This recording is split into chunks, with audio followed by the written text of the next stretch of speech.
Now, let's talk about what happens to your career once you hit this milestone, because this is where things get really interesting. Having $20,000 saved doesn't just change your relationship with money, it changes your relationship with work. When you're living paycheck to paycheck, you're essentially trapped in whatever job you currently have.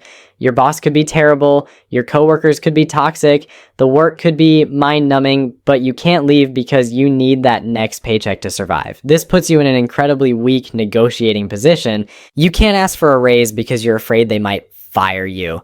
You can't push back on unreasonable demands because you need the job more than they need you. You can't explore other opportunities because taking time off for interviews feels too risky. You're stuck, and everyone knows it. But $20,000 changes the entire dynamic. Suddenly, you have what I call walking away money.